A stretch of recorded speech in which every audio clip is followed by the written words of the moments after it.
Hello everyone, Santir here with more Let's Make a Game Astral Collision, and there's a ton of stuff to talk about.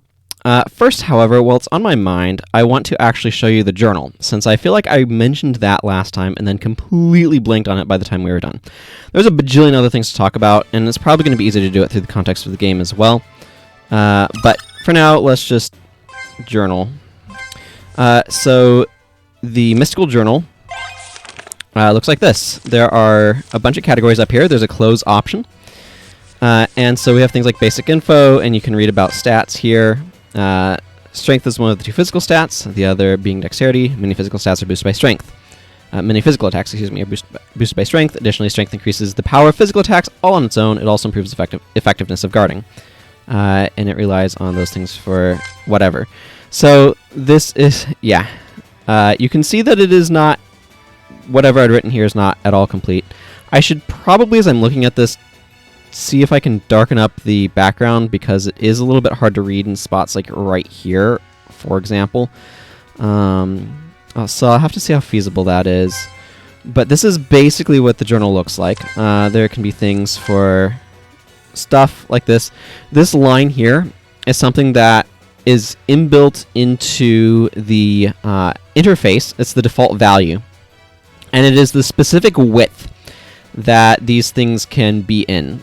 So what I mean by that is, this is mono width font. So each character takes up the same amount of space. This is, for example, Courier New is a mono width font as well, and is popular for programming. So mono width fonts, because of that, I have a number of hyphens here equal to the width that this window can support. So that way, when you are filling in these entries, you can know how many characters across you can go. But you can kind of see this. So these things will like add stuff when you... I don't even know if this is going to be a person anymore. So this is for the character portrait. This one doesn't have a character portrait. But you can see like Sir Lionel has a... This is probably going to be modified heavily, by the way. This was just some original ideas for things. But you can see that the character portrait is here, and these ones for the characters are narrower because of having a portrait slot. This will... Yeah, okay, that doesn't surprise me that that crashes. They are... Here, let's just refresh. Mystical Journal... But these are for party members. These should only be showing up for party members that are actually in your party. So I'm going to have to see what's going on with that. Because Lady Isabella ain't in my party right now. Then you can have events. So it's things like, what is the Astral Collision? And why was it done? And all that sort of stuff. So you can have things like show up in here. And you can see the enormous quantity of... equipment types. You might have noticed some new ones down there that we'll talk about. These probably don't have any of the things that my characters actually have in the list, so it only shows things that you've acquired. And that's true for like all of these categories. So that's why crafting materials show up. I've acquired hide and goo, and I put in entries for these. And then events can hold more events. Locations can have stuff about various locations.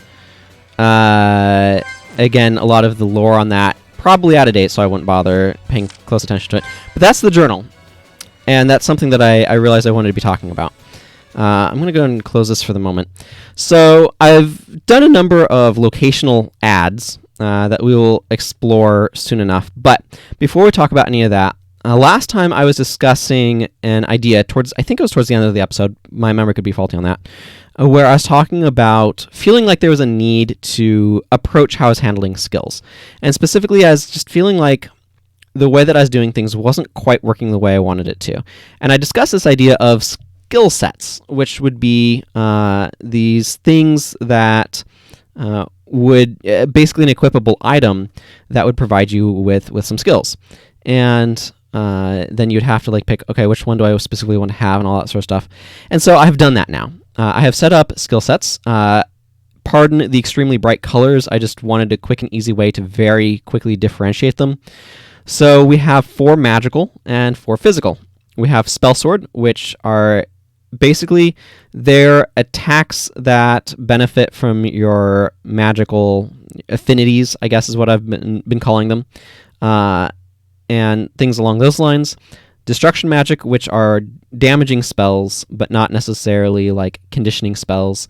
Healing magic, which does like heals and defensive auras and things like that.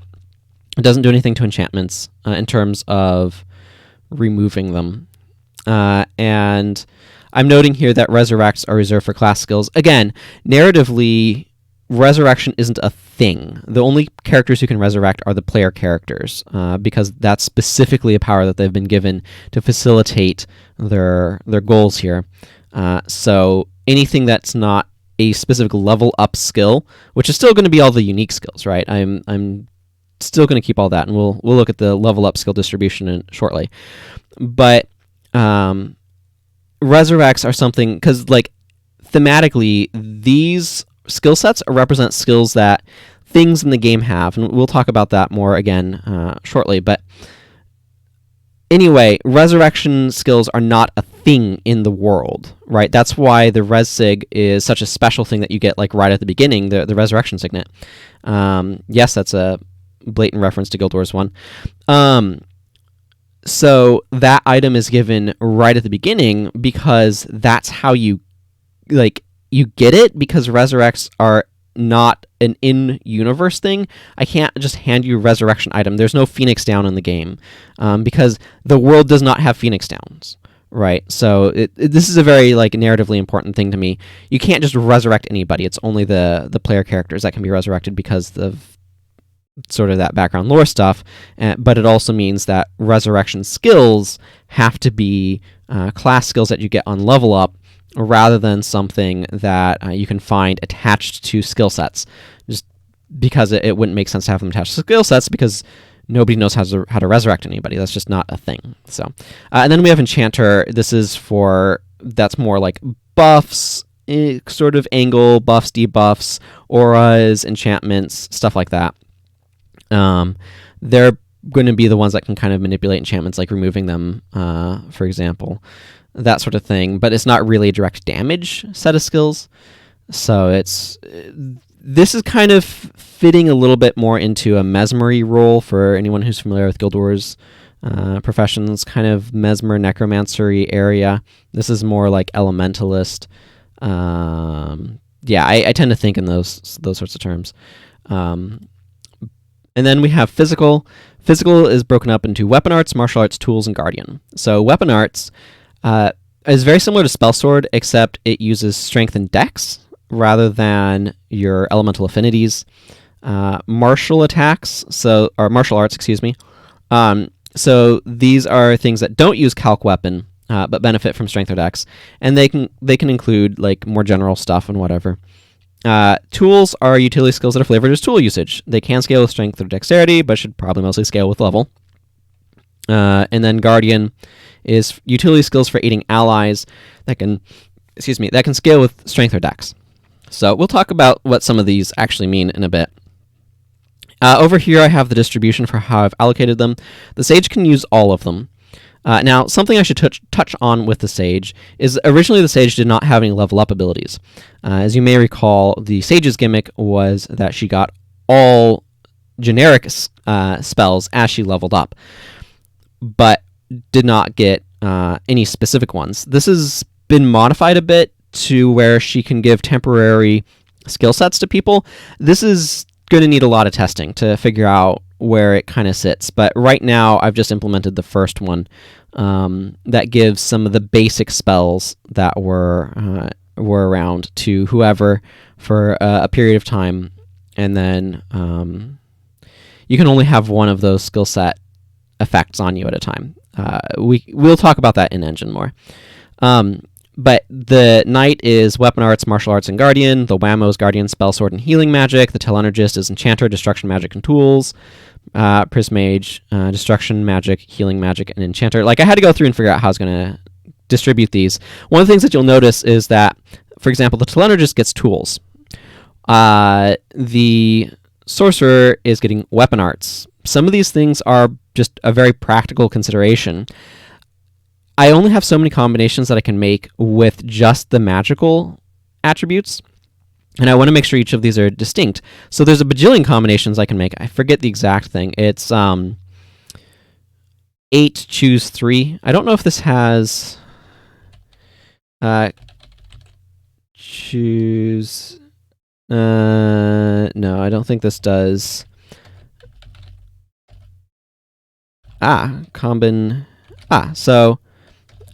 So 8, choose 3 is 56 possible combinations. 4, choose 3 is 4. I literally run out before I get through all of the casting professions because I have the Telenergist, the Prismage, the Sorcerer, the Warmage, the Blizzagus, the Warlock, and the Druid. That's 7 according to my finger math, which I know doesn't really fit on the screen too well because my camera is rather close. But anyway, the Warmage does get some good reasons to get Spell Sword and Weapon Arts. Very, very easily arguable for, but that still leaves me with 6 and 4 possible combinations. So obviously that just does not work. Thank you, mathematics, for your aid in understanding these things. So I had to spread some of these martial things around a bit. Anyway, the Warmage, like I said, it makes a lot of sense for her to have Spell Sword and Weapon Arts. The Blizzagus has Guardian, Enchanter, and Destruction Magic. The Warlock has Martial Arts, Healing Magic, and Enchanter. You'll notice not Destruction Magic. And you can see, again, the distributions over here. Healing Magic and Guardian are basically like the physical, magical equivalents of each other. So you can see that's maybe a slight bit less, but if I wanted to make things a little bit more balanced, there would be 1 less Destruction Magic and 1 more Healing Magic, but I'm kind of okay with where things are. As I was saying, Warlock, Martial Arts, Healing Magic, Enchanter. Druid, Healing Magic, Enchanter, and Tools. Martial Arts, Weapon Arts, and Tools for the Special Forces. The Ranger. See, this is another thing that I kept running into is, like, these two want to be on basically all the physical attackers, and that's not really quite appropriate. But the Ranger here is Weapon Arts, Tools, and Guardian, so not Martial Arts, right? I want to make sure that these have some distinction between each other. And the Knight, Special Forces, and Ranger all kind of want to be in kind of similar-ish places, so I had to kind of find their points of differentiation. Here, it's the use of tools instead of martial arts, and here, it's, whatever. You can compare between any given two of those. The Ninja, Martial Arts, Tools, and Spell Sword, and then the Berserker, Spell Sword, Martial Arts, and Destruction Magic. Now, one of the things as a consequence of this that I have not taken the time to do just yet is I do want to examine stats. So, for example, I want to make sure the Ninja has enough affinities to really make Spell Sword able to sing to some extent, in some way. I really want to make sure that the Blizzagus is able to properly use Guardian. I want to make sure that the Sorcerer is able to use Weapon Arts decently well. So on and so forth. Telenergist using tools is another example of this. But anyway, this is how I decided to distribute the different skill sets across all of the professions, or the classes. Guild Wars 1 terminology getting in my head again.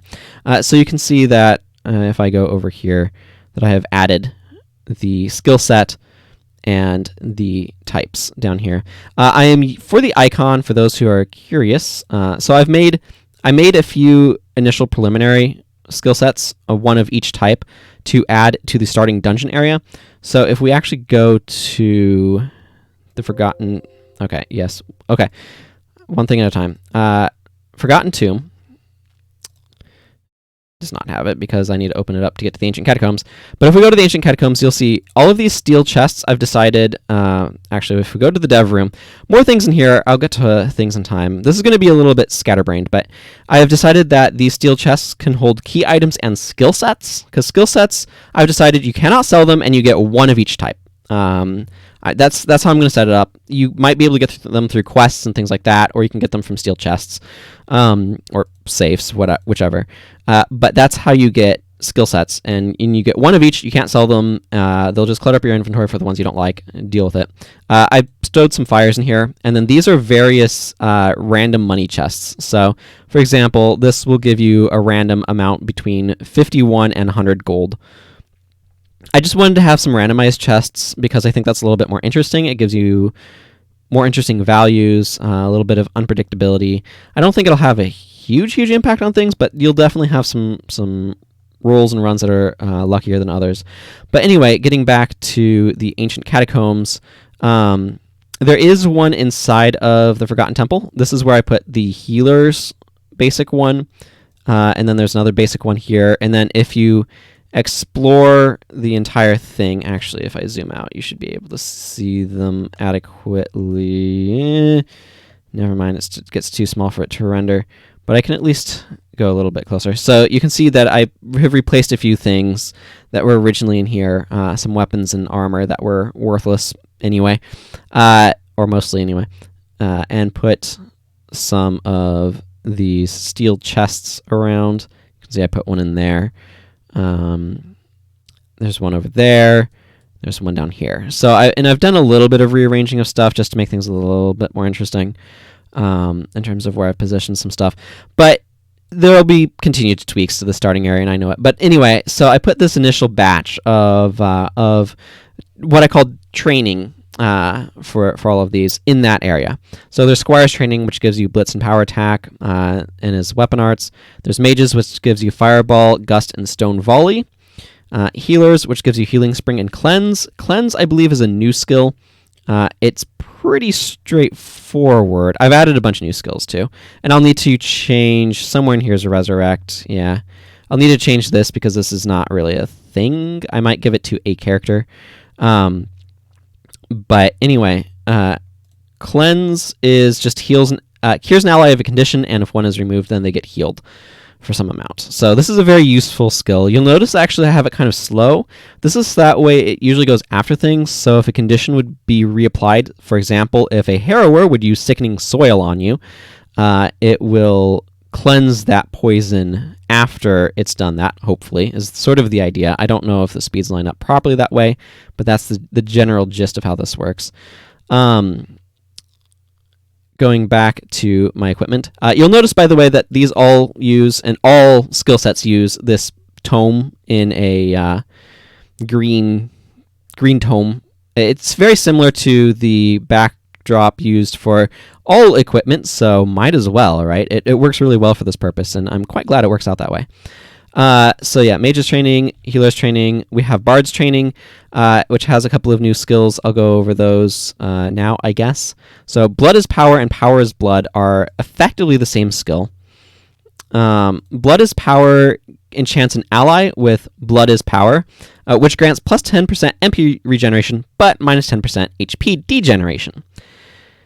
In contrast, power is blood adds it to an enemy. Enchant target foe with blood is power, which grants minus 10% HP degeneration, but plus 10% MP regeneration. Now, one of the things that you'll notice is that it costs a little bit more to put this on an enemy, and it emphasizes which thing you're getting and which thing you're costing, right? This one emphasizes that you are getting more MP regeneration, but losing HP. Whereas this one emphasizes the HP degen, but giving MP. So it's kind of emphasizing things differently. There are also certain hits, which is nice. They can't really be avoided. Theoretically, I'd want this to be one skill, just a blood is power skill, but I have to choose whether or not it targets an ally or an enemy in the scope area here. There's not really a good way without adding in a bunch of programming work to make it so that way it targets any. There's not an any target here, right? I can choose none, which is not useful. I need to have some target. An enemy, all enemies, random enemies, which, to be clear, random enemies for anything above 1 can be the same enemy multiple times. If there's like 3 enemies and you have 4 random enemies, they could all hit the same person. It doesn't matter. You could have like 2 enemies and 2 random enemies, and it might just pick the same enemy twice, not 2 different ones. So just that way everybody knows how that works. 1 ally, all allies, 1 ally that's dead, all allies that are dead, or the user. So I don't have any sort of targeting system with that, which is important to be aware of. So I just note that that's why there's 2 different skills here that do effectively the same thing, slightly different emphasis on what the effect is, which foot is putting forward. But yeah, so those are pretty much the same. Area of Weakness is just a certain hit skill that debuffs attack for 3 turns, which reduces attack you can stack it. The first time it'll reduce it to 75%, and the second time it'll reduce it to 50%, which can be very useful for certain enemies. You'll notice that there's a bunch of additional skills here that we'll probably get over or get into as we go over other things. Continuing on, we have the martial artist training, which has throat chop, which, if you remember, is an attack that causes silence, which prevents the use of non-attack skills, and then dodge. This throat chop is very useful for dealing with like ravagers and or harrowers, and things like that. That will use sickening soil. This will prevent them from being able to use it while silence is on them. How you throat chop a plant, I don't know, but neither here nor there. Spell Swords training gets Mystic Strike and then this new skill called Thunder Strike. Thunder Strike is a skill that adds your fire and wind damage to your attack and has a bit of a higher crit chance and a chance to inflict paralysis, which paralyzed increases the energy cost or MP cost of skills. You'll also notice that I moved Poison Strike and Flaming Strike. These are originally class skills. I moved them out to generic skills, and I'll need to replace that. I want to be very careful about like what things are what, because I want to make sure that the unique skills that you get are really unique, because I have so much versatility on what I stick on weapons and what I stick into skill sets that making the unique skills not super unique is kind of a problem, in that they lose character and things like that. So I want to be very intentional about what I'm doing there. Scouts training is a tool set. It has Poison Strike and then Potion. Potion is just literally a skill version of the standard healing potion. So again, if we go back to skills, you'll see Potion is right here. It just heals somebody for 25% of their max HP, and then it applies the healing potion buff. It is quite expensive at 25 MP and 25 TP because I want it to be hard to spam, and this makes it not usable outside of combat, particularly because you don't really have TP outside of combat very much. Preserve, technically if you left the battle with TP, I think you still have TP floating around in your character, but the TP cost here is to make it less easy to spam this because it could be quite spammable, especially later game when you have high MP. We'll see how much this balances out, but that is what that is. And then Medics training gives restorative defense and replenish skills. So this is for Guardian, right? So these skills. Healing defense heals somebody based on your strength and dexterity. It's not the most impressive right now, from what I've seen, but I have this on a knight, and the knight, it's about 100 HP, but it adds guard and it activates very quickly, so guard will reduce the damage that they take quite a bit, which is very useful. So this is an interesting skill in that it heals somebody for a bit, but then it also protects them, and that's what makes this more of a valuable skill or useful skill. The healing, this is not the most efficient heal, but the guard effect is really what it's kind of there for. Saying, oh, this person's getting a pummeling, I want to give them a bit of room. This is very similar to Comforting Earth's damage decrease. Replenish, it's a TP cost skill that gives an ally MP. That's what this does. Very useful, but it's based on your strength and dexterity, as you can see, the average of those two. Like I said, very useful. And that covers the basic initial set, and these will potentially get tweaked over time, but the basic initial skill set. I've also added a bunch of gear, and I added hunter skills right here. This gives a retreating attack, careful blow, and death strike, which are existing skills that were already in the game. For reference, retreating attack puts you in dodge state. Careful blow is a certain attack type skill. I can actually go up to them. It doesn't hurt to give a bit of a refamiliarizer with them. So retreating attack right here, you can see it gives you the dodge state, and otherwise is a half damage attack. Careful blow is normal damage. It's slow. It doesn't quite gain as much TP. It does have a higher crit rate and higher chance of conditions, but it's a certain hit, which gets around things that decrease physical or magical attacks, and it gets around evasions, and it also gets around accuracy. So this will always hit, right? It doesn't care about accuracy. And the other really important thing about this as well is it can't be counterattacked or reflected because it's not an attack or a spell. So it goes through a lot of those things. So this is like yeah, this will be guaranteed to hit. It loses certain things because it probably doesn't get buffed or decreased by other things and whatever. Costs you 7 MP. I don't know what sort of spot this sits in. And what was the other one? Deft Strike. Oh, Deft Strike is down here. It's just 2 times your dex added to your attack. It's just power attack for dexterity. Except it gives a buff to your normal. The chance that your attack conditions will be inflicted, as opposed to power attack, which gives a buff to critical hit. Okay, I think that covers the skill sets that I've added. I have plans for additional ones. Now you can see there's some additional armors. I've also added a bunch of weapons. We'll go over some of this in a moment, but I think it's more useful to kind of go over some of these things in game rather than strictly speaking right here. So let's talk about some areas that I have added. I'm automatically hitting the save button. So we have I guess 2 big spots to talk about. Kandara, I got sick and tired of not having the merchants area. So I have added the mercantile area over here. And it has a whole building over here with a bunch of NPCs that you can buy things from. We will talk about this in engine momentarily, but there's an inn here now and things like that. I have also actually added a few, I don't know why it sometimes does a right click there, added some crafting stuff over here. So this is just the standard issue dude who we saw before. This one is a magical crafter, and then this is the salvager.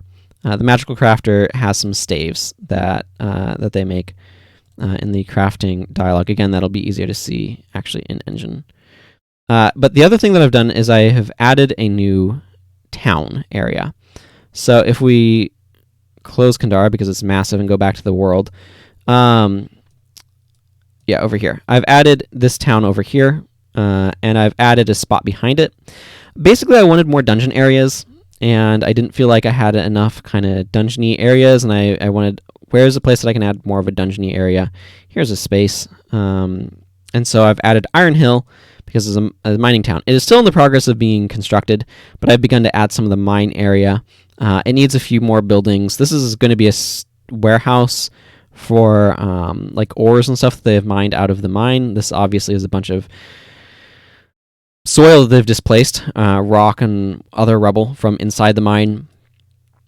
Theoretically, I guess this should be gray because the mine itself is gray, but whatever. I'm not going to worry about pedantics in that regard. Not right now, anyway. This is just some sort of house where a bunch of miners live. This is a very small guild house. Okay, I'll admit it's a bit small, but we still offer plenty of services inside. And then, indeed, the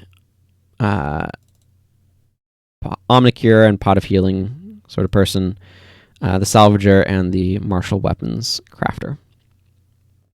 The mine itself has a lot of potential branches I'll be adding into it. This is just a operations center. This NPC is going to give you more information about the mine eventually.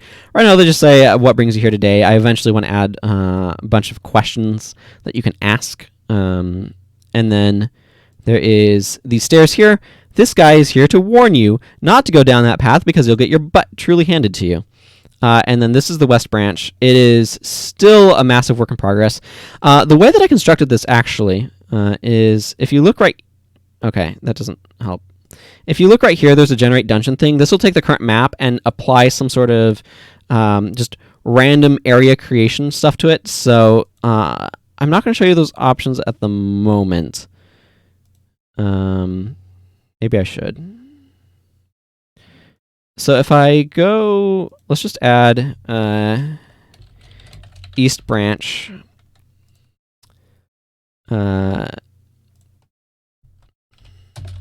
demo, just demonstration, and make this nice and reasonable sized.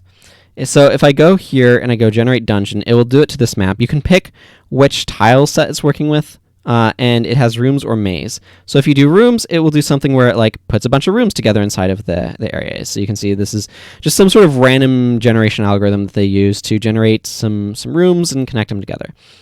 If you don't like the rooms that it does, or if you want a different style, you can also go maze. And maze will just fill everything up with a maze. It's probably terrible, but it's a good starting point. So I did this, and then I heavily modified it to get something with like some actual spaces in it and connect pathways up better. But it gave me a place to work from rather than just like trying to do it on my own. So I do things where I came in here with, say, my floor. Actually, the easier way to do this is just right-click on that to select and be like, okay, this can be a room, and maybe I want this to go down like that, and maybe I just don't like this big area here, so I'll break it up, and maybe that feels silly, and now maybe that feels silly, and then I'd go, okay, now I need to fix the walls, and stuff like that. So that was my general approach, and maybe I'm like, okay, let's open up this, and maybe I like those separate branches because I think those make good spots to hide treasure. But I want to do something kind of like this, and so on and so forth. You get the idea. That's the basic process that I would take to doing this. And maybe I'll hang on to it and make the East Branch this. But I also made a bunch of new enemies for the West Branch. So let's go ahead and look at them. Now, something that I also did... Oh, goodness. Oh, this is so painfully bright. Okay, over here is I tried to do a thing for calculating enemy stats at different levels to kind of give me the rough idea of how strong I want enemies to be. This might need some calibration. I might have the damage range too high, for example. I need to get characters higher level. I need to get characters up to like level 10 and 12 and see, do they actually stack up against these enemies appropriately or not? Because right now, I can tell you, my level 5 characters just get absolutely wrecked by cave scorpions. So you can see cave scorpions have a lot of damage, 100 plus 2 times attack plus dex on the low end, and then 100 plus 5 times attack and 3 times dex. So you can see, like, that's hundreds of damage that they kind of hit. They have a bunch of different abilities. The stone volley hurts like crazy. They have a ludicrous amount of earth. They have a very strong guard effect. They are immune to poison. They are not as easily, or they are more easily critical hit. This kind of boosts the ability for them to be critically hit. They don't have a ton of critical hit chance. They are weak to striking. They do not much care about piercing or slashing damage. And they have a pretty high chance to poison. Their hit rate is kind of low. That does, on average, make their damage about 75%. They crit like crazy hard, though. And it's hard to hit them with spells because they have good magic evasion. So that's kind of like this enemy, and I don't know if these stats are way overinflated. Because I need to get a character up to where I kind of want them at approximately the level for fighting these guys, and I just haven't got anything there yet. Then we have blood bats. These are very simple enemies in terms of what they do. They'll attack, and sometimes they'll blitz you.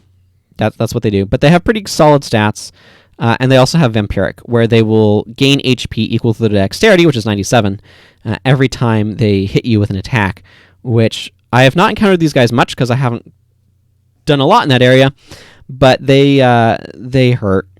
And you can see that they have some additional properties. They have very good hit rate, so their damage gets pushed up by that. And again, you can see that they have quite high damage off of these. So, like right here, this is 160 times 2, so 360, 460 for the low end. And then that gets an additional almost 300 added to it for the high end, because it's an additional 3 times dexterity. So they have pretty solid damage. Their critical hit's not quite as high, but the vampiric is a very strong effect. And they have high hit rate, so that means that it goes from 100% to 150% is sort of the damage multiplier that they get off of that. Damage is a very convoluted mess in this game. They have pretty good evasion, not good spell evasion, or they don't have any spell evasion. They deal slashing damage. They're a bit weaker to slashing, very weak to piercing. They don't care about striking. They resist earth, a little bit wind, very much so resist lightning, but they take real good damage from ice and a bit of additional damage from life. And sometimes they'll attack you twice. and they are pretty quick, and they have an okay crit chance. So, like, these are the new enemies that I added. I don't really have a good sense of how strong they are in terms of are they calibrated at a good spot, because, like I said, I have taken level 5 characters in here, and they wipe the floor with me. They just absolutely wipe the floor with me. But I also was getting wiped out by things like shadow serpents. So shadow serpents also show up in there. And I also put cave bats and cave spiders sometimes in there. These cave bats, forgotten spirits, and cave spiders are in the very starting area, and they are very weak. But I threw them in as like cannon fodder filler because I think that creates some interest when there's a little bit of variance. But I'll have to actually be strong enough to not just get like utterly destroyed by cave scorpions to really be able to check. Or, you know, maybe I will continue to get utterly destroyed by cave scorpions, and maybe I decide maybe their values don't need to be this high. But I want them to be high enough that, like, you're not supposed to go in there at level 5. So, again, I need to get a character up high enough. Shadow serpents are kind of mean, but they're not terrible. So those are the enemies that I added for that branch. I guess I can talk about the troops a little bit, just to quickly show them off. So here we have a couple of bats and a snake, some easy insects, and an iron hill scorpion, one of the scorpions there. A couple different hordes of bats, 2 scorpions. I fought against this and just been utterly destroyed. Snake and spiders, triple snake. Yeah, this one is probably doable. And then this one, which is probably not doable because the blood bat, I think is what I called them. Yes, the blood bat and the cave scorpion is just going to wipe the floor with my level 5 party. I need something that can kind of serve as a little bit more intermediary, and I need to kind of flesh out the middle of the early stage of the game, if that makes any sense. The middle stage of Kendra. Yeah, the middle stage of Kendra. So let's talk, or let's go in game now. There's so many things to talk about. It's hard to keep track of everything. Oh yeah. While that's loading up, okay, it's loaded up. Just a quick overview. I have added equipment skills after the character skills, and here's the apprentice mage skill. It gives you the apprentice mage state, which if I go to states, there it is. You can see Apprentice Mage gives you Fireball, Healing Spring, Gust, and Volley. And it gives you those for 250 steps, after which it ends. This is, like, really, really uncertain. So there's 2 things that are uncertain about this right now in my mind. 1, should I or should I not be able to target all allies? Because right now I can target any ally with this. Is that too good? Is that not? I don't know. It might become a stage-only thing. It might not be. The other thing is remove by walking. Do I want this to just kind of last indefinitely, where indefinitely is until death, until sleeping at an inn, or until applying a different one of these? Don't know on that one either. Probably better gesture with my left hand since the microphone's not in the way. Anyway, so there's a couple of questions about these in terms of how good should they be, what does it even mean for them to be good, and all that sort of stuff that still needs a lot of testing and assessment. But anyway, right, so let's talk about some of these things. So I can go up to the mine area. Now, there's a very small chance that weak cave bats and things will attack me here. They are not a huge threat. You can see this area. They're not meant to be a huge threat. You don't get a bounty for fighting them. This guy has an initial greeting that he won't repeat, but he'll just warn you. So I can come down here and I can show you getting... Now, party is level 5. You can see she has her skills on because it uses the same icon that skill sets do. It won't naturally wear off in battle, by the way. It only wears off by walking. I have a little bit of a lower encounter rate here just to make it a little bit easier to explore because it's a big area. And I don't want you to constantly be tripping over enemies. So you're going to watch this single scorpion just destroy my poor team. Enchant target foe. Yeah, I'm going to... We'll see if I manage to take it down, but I would not expect as such. Actually, I kind of want to drop a heal there. I feel like Cursed Earth. Curse should be working. I'm not 100% sure it is, but it should be working. Now, I don't really have anything that's good damage against the cave scorpion. I'm going to have her begin clearing out some of these spiders, because they're going to be eating at me regardless. Now, that thing can't be poisoned, so it's not going to get poisoned. Yeah, you can see some of the variance in damage. It will be able to get Blood is Powered, though, and that will cause it to lose HP every turn. If I manage to beat this, it's only because I'm fighting 1 instead of 2, and because I've learned some strategies for it, and I got lucky. All of those things need to come together. I'm going to use Gust here, because I want to wear out some of that horde of spiders. I need to attack the Cave Scorpion. This is where I want to use Cleanse. Yeah, I'm best off with her just attacking this for now. I do want to Throat Chop it. Oh man, it's taking so little damage. Because I'm dealing so little damage. Okay, whatever it's doing is very slow. Ouch. Oh, this is gonna hurt. Hey, I got a Deflect! So you can see that almost just destroyed Sir Lionel single-handedly. I'm going to cast another Gust here. I feel like I need to Healing Defense himself and Healing Spring. I get to Throat Chop the Cave Scorpion. This is really important. I need the Throat Chop here.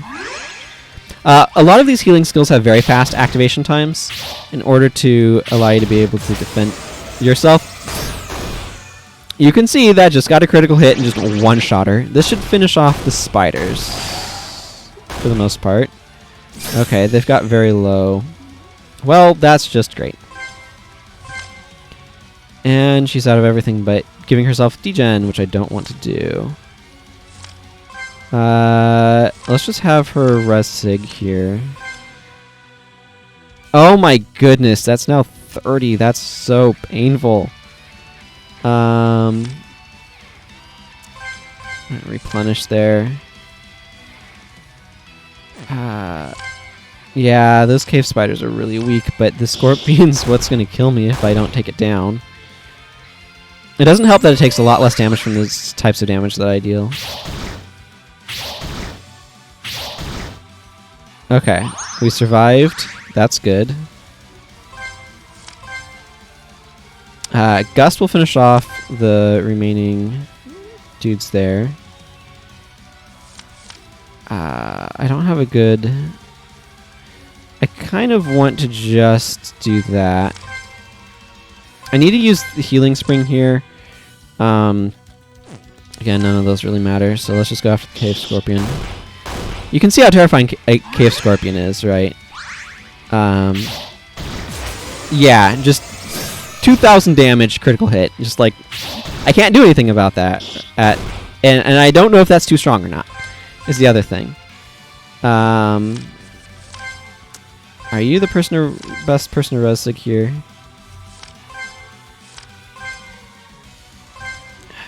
Okay, we are slowly whittling this thing down.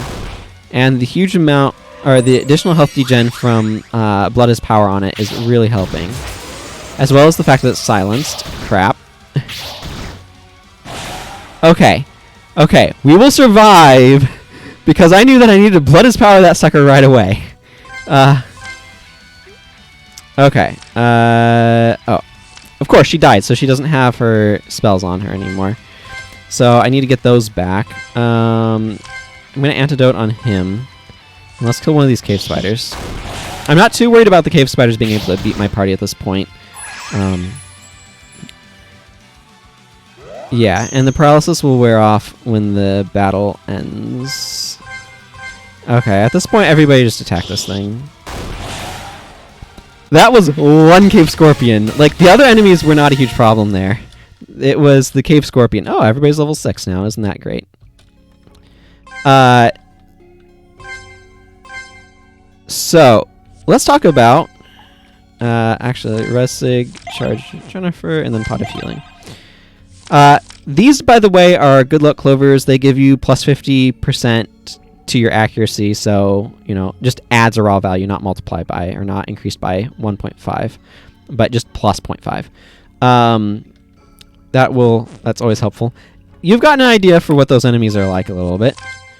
Not going to spend a lot more time on there, but they're really nasty, and the fact that I was able to beat one is making me feel a little bit more confident that maybe it's okay. We shall see as time progresses. Here's Iron Hill. I had a hard time finding a song I liked for this one. Gonna be frank there. Yeah, here's the... Welcome to the Iron Hill Guildhouse. Okay, I'll admit it's a bit small, but we still offer plenty of services inside. It is true.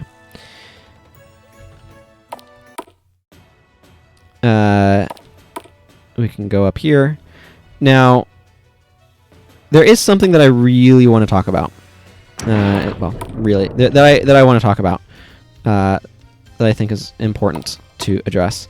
So, as I've been kind of going, I've discovered that I really need to modify this used by thing to just cut... I'm gesturing with my hand, like you can see my hand against the screen. To cut out some of this for some information about usability.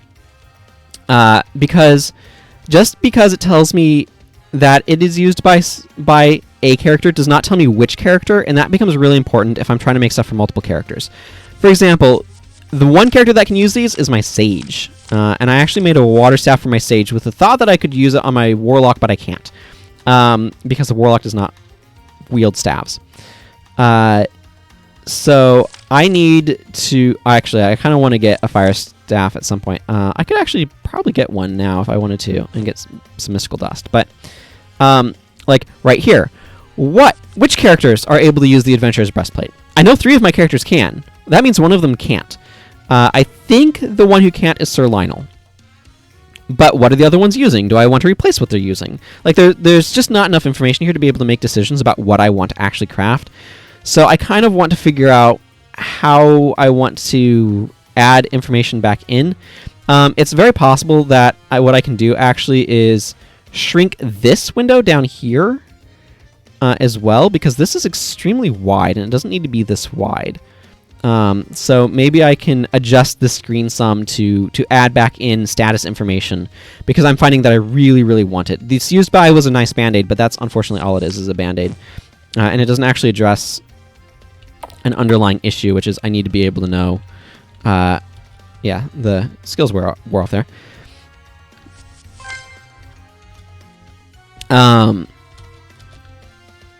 But yeah, I really need to be able to know who can use stuff and what do they already have.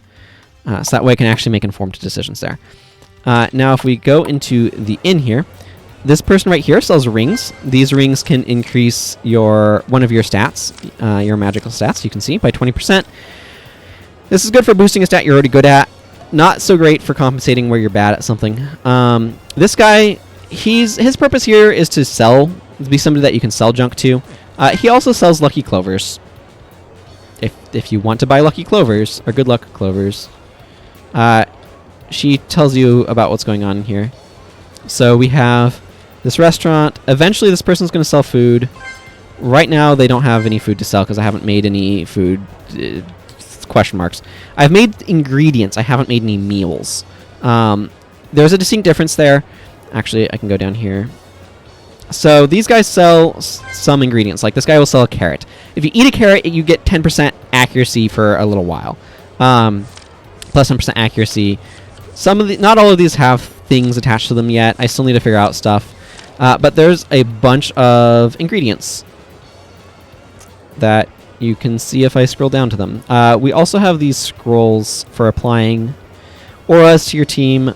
We'll talk about that. So we have like carrots, onions, potatoes, meat. They all have a status.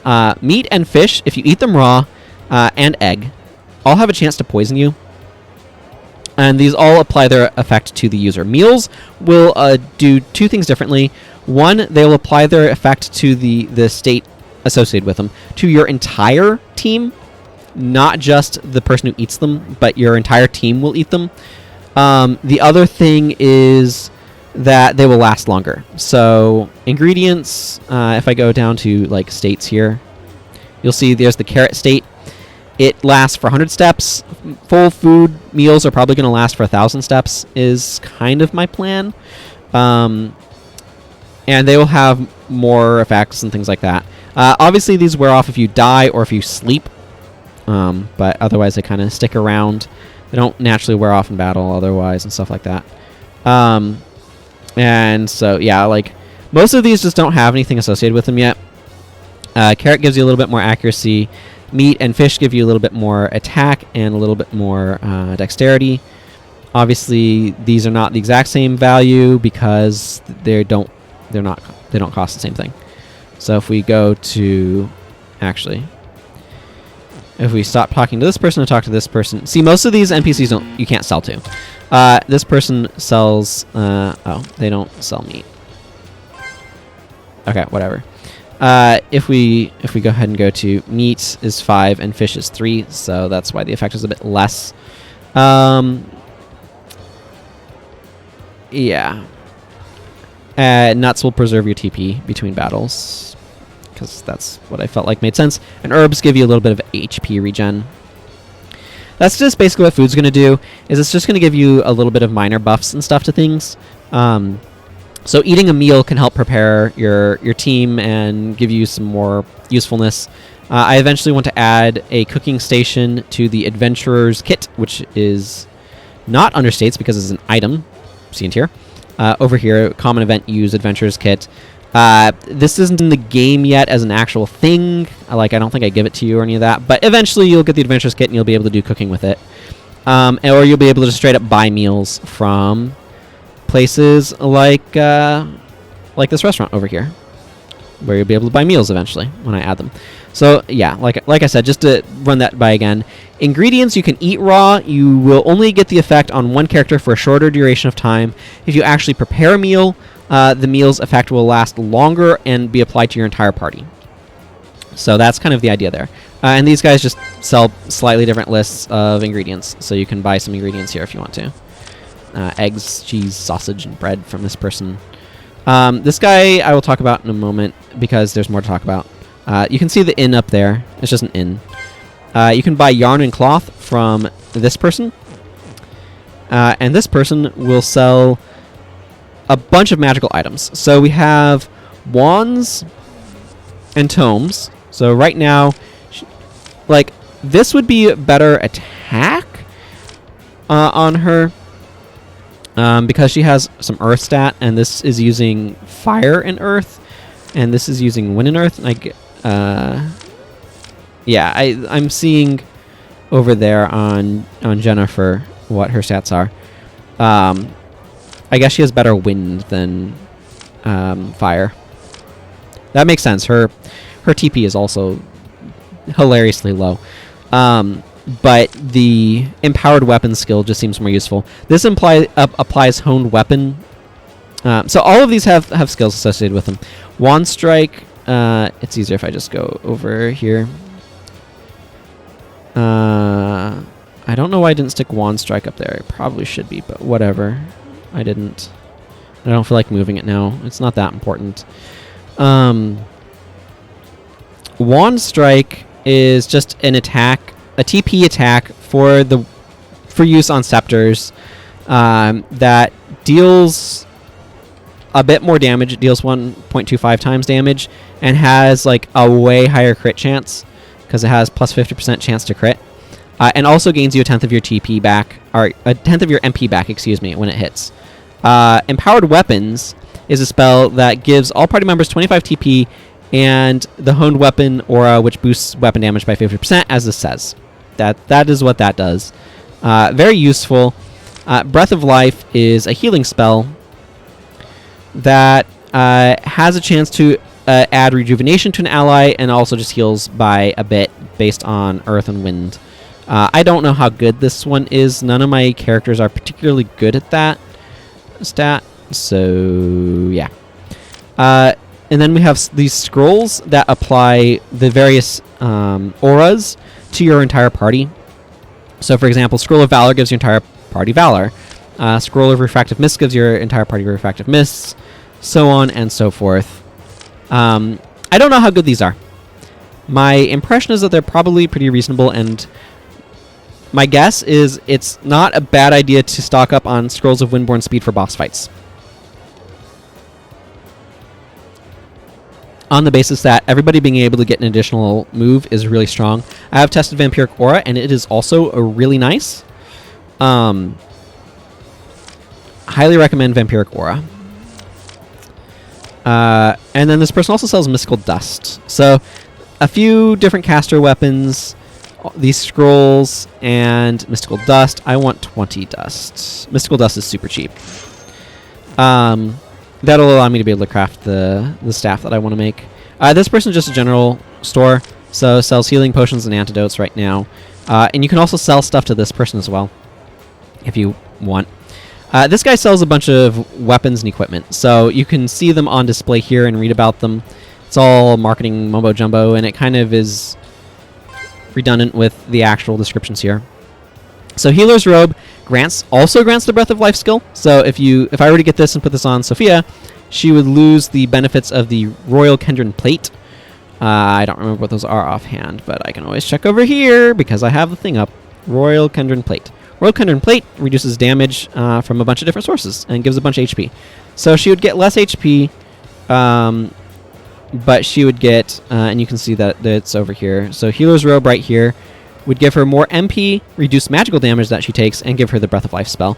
It might be worth it. Ice Mage's Jacket slightly decreases your chance of being debuffed, and boosts your water and wind affinity, which is useful. Hero's Plate Mail has a bunch of effects that, so it makes target rate is how likely AI is to target you with single target skills. This makes you way more likely to be targeted. It also makes your guard effect way better. Boosts your recovery effect, boosts your TP charge rate, and gives you some HP regen. It's also very expensive at 300 gold, at least for the economy in this stage of the game. Leader's Plate Mail is pretty standard Plate Mail, but it has the Inspiring Shout skill, which right here recovers some MP for each ally, equal to a quarter of your maximum MP, and also buffs 2 of their stats at random. I need to test that one. I haven't gotten the 160 gold to buy it yet. I guess I'm still going down some armors here. He also sells the Hero's Helmet, which has the chance of being feared. This is probably going to be useful later in the game. Is not super useful in this game since nothing's really inflicting fear very much. Pyromancer's Hat just boosts your fire attack a little bit, or your fire affinity stat a little bit. Better than not having a hat, that's for sure. Yeah, so those are the armors he sells. Only Sophia can really change them. Can wear most of these. Jennifer is wearing the Ice Mage's jackets, though. Maybe I should get a Healer's Robe for Sophia to try out. I like the Royal Kendron helmet, though. And then we have a bunch of weapons. So we have a dagger that has a chance to inflict poison. We have a whip that has a chance to inflict poison. And slightly boost your earth stat, too, actually. Ooh, this might not be bad to get Mishizo. I'll have to think about that. This bow, it has a chance to inflict poison. What do you expect? The Serpent Sword is pretty sweet. It has the ability to restore HP. I forget. I think it's based off of your dexterity. Like, if we actually just go to these weapons, you can see here's the Buzzkill Blade. It's just like, this is a dagger with a 20% chance to inflict poison. This has a little bit of a boost to Earth and a chance to inflict poison. A good chance to inflict poison. Yeah, so it's based on your dexterity. So it's whatever your dex stat is. It restores HP to you. And then he has a couple of surplus weapons. These are literally just the standard version of the weapon. There's nothing special about them. But if you need a spear or you need an axe, you'll notice that most of, they're relatively cheap, right? And it's just going to be good, solid, standard damage. There's nothing, exciting or unexciting. Actually, if I'm going to be getting her, I'm going to pick up a Pyromancer's Hat. Yeah, these are just like, hey, if you want a spear or a sword to wield, here are some options. These over here, in fact. Surplus swords. I've got a bunch of them, so you can get them for cheap. They're well made and reliable, though, so great for beginning adventurers. And then, like I said, there's also this inn over here. This is just a standard inn NPC. There's nothing of particular of note. Where are my funds at? Yeah, okay, I need to save them for crafting. You can also leave over here if you want to. Kandara itself doesn't have any sound effects associated with it, so it just takes on whatever you were last experiencing. Let's restore my resurrection signet charges. That covers a bunch of stuff. Ugh, boy, details. So many details. And I'm not sure if I've covered all of them adequately or not. So now I can construct a fire staff, which is what I want. Slicing winds. Yeah, I want the fire staff. I want firestorm. It sounds cool. So let's go ahead and give her the fire staff. And I'm actually going to change her to the pyromancer's hat. The reason for that is it will actually... So now you can check... So if I equip the snow wand, the water staff is 57 to 94, and this is slightly more because she has a slightly higher fire stat now due to the pyromancer's hat. That's what's going on there. Yeah, that's kind of that. I can break a wing up. I don't really have much else though. So, is there anything else that I need to cover? Probably. I'm trying to think of stuff that I've added. I think I've covered most of what I've added at this point. Things I'm specifically wanting to keep an eye on. I want to keep an eye on how those enemies end up playing out. And yeah, we've been going for like an hour. I want to see how those enemies end up playing out. I want to continue to flesh out some of the... what I was calling the sort of mid-early game. I want stuff that's aimed at like level 7-ish, and I need to kind of feel how some of that balance feels.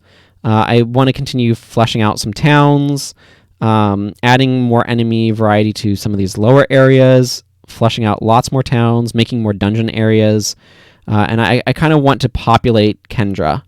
And then it will be moving over to like Sacriton and Ron Piety and getting some of these areas fleshed out.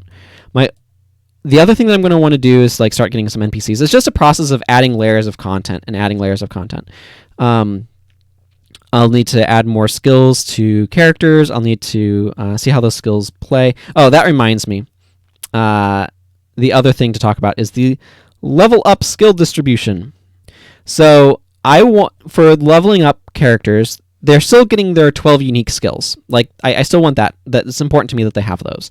I really like what the skill sets do for the game, though.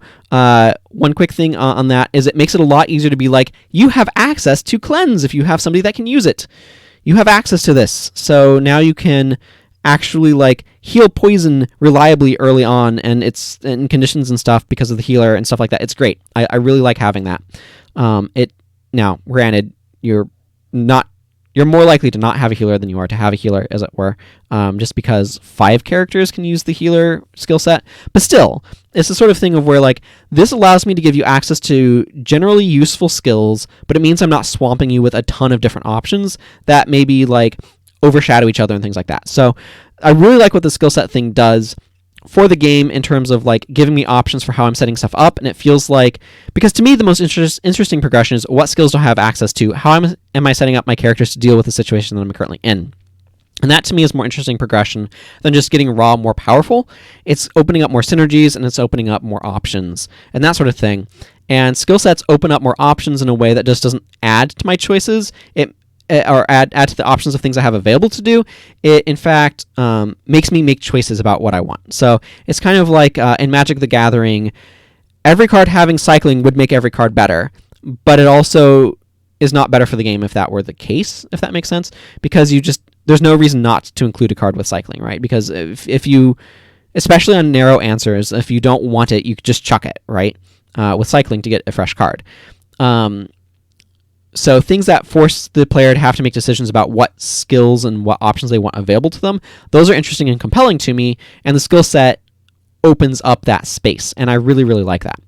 But like I said, I still want unique skills. I still want the flavor that the unique skills bring. I still want the impact of that. So it's really important to me that I have the unique skills still in the game, but I also wanted to stagger when characters learn them, so that way it's more likely that you learn skills at different times. So this, for anybody who's played Pokemon, you have a team of 6 Pokemon, and they're not all learning moves at the same levels. They're not all evolving at the same level, right? That variance means that one Pokemon may take a long time to have anything interesting actually happen with them, but maybe another Pokemon is getting more interesting things happening with them more regularly.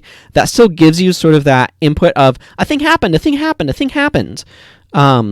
But because they're not overlapping, even if it's like in aggregate, like if you lined everything up, the same amount of things would happen like over time. Having the spacing makes it feel better. So that's something that was really important to me to try to capture in this, and in the way that I was setting this up. So I made this ginormous thing where I was going through and just filling in what level should you get skill at? What level should you get skill at? So all of these skills left are 0 because it was just like, how many skills do you get? And like, you have 12 skills minus the number that you've added in.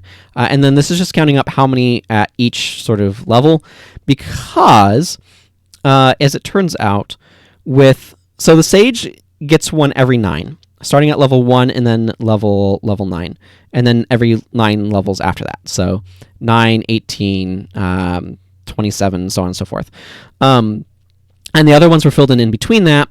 And there are 3 levels that end up being blank when you do that, or have 1 when you do that, and then the other, like 8 levels in between or whatever have no.